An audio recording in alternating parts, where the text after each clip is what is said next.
ফাআম্মাল ইনসানু ইযা মাবতালাহু রাব্বুহু ফাআকরামাহু ওয়া না'আমাহু।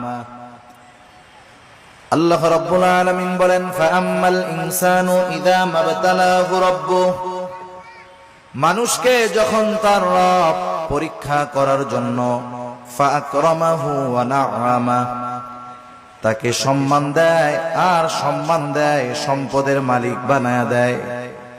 একটু খেয়াল করেন, আল্লাহ তাআলা বলতেছেন মানুষকে পরীক্ষা করার জন্য যখন তার রব তাকে সম্মান দেয়, সম্পদ দেয়, তাকে নেয়ামত প্রদান করে, সে নামাজ না পড়ুক, রোজা না রাখুক, সে মানুষের কাছে বলে বেড়ায় ফায়াকুলু রব্বি আকরামান, আমার রব আমাকে সম্মানিত করেছে।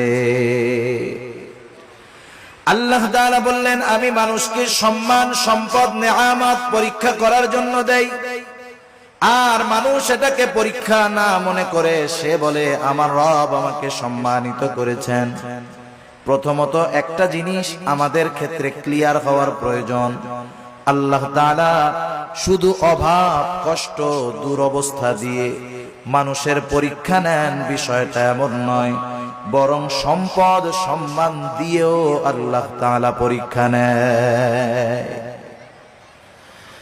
যদি এমনটা হতো সম্মান, সম্পদ মানুষের আল্লাহ তাআলার ভালোবাসার মাপকাঠি, যে যাকে আল্লাহ রাব্বুল আলামিন বেশি ভালোবাসেন তাকে মনে হয় আল্লাহ তাআলা বেশি সম্পদ দেন, বিষয়টা যদি এমন হতো, বলেন তো দুনিয়ার মধ্যে আল্লাহ তাআলার সর্বাধিক প্রিয় বান্দাদের তালিকায় কারুনের নামটা হয়ে যাইত।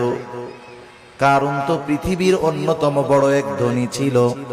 বলেন তো আপনারা সহজেই জবাব দিতে পারবেন, কারুনকে আল্লাহ তাআলা ভালোবাসে নাকি? একটু জোরে বলেন না, বাসে? কারুনকে আল্লাহ তাআলা ভালোবাসে না, বরং কারুন নামটা মানুষের কাছে এত ঘৃণিত, এত অপছন্দের। দুনিয়ার কোন মানুষের যদি সন্তান হয়, সে যত গরিব হোক, তাকে যদি বলা হয় তোমাকে মাসে 1000 করে বেতন দেওয়া হবে, টাকা দেওয়া হবে, ছেলের নামটা তুমি কারুন রাখো, আপনারা কেউ রাখবেন? আপনি বলবেন আরে দিন মজুর দিয়া খাইতা ঠিক, কারুন আমার পোলার নাম, মইরা গেলেও রাখবো না। এই কারুনকে কত সম্পদ আল্লাহ তাআলা দিয়েছেন, এই সম্পদ ছিল তার জন্য পরীক্ষা। সম্পদের মালিক কারুন যখন হযরত মূসা আলাইহিস সালাম কারুনকে বলল, কারুন তুমি তোমার সম্পদের যাকাত দাও, কারুন যাকাত দিতে অস্বীকৃতি জ্ঞাপন করলো।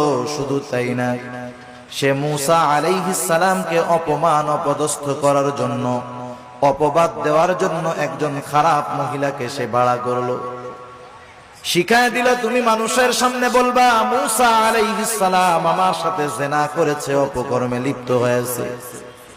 এইবার যখন কারুন এই ষড়যন্ত্র চক্রান্ত করলো, আল্লাহ তাআলা বরদাস্ত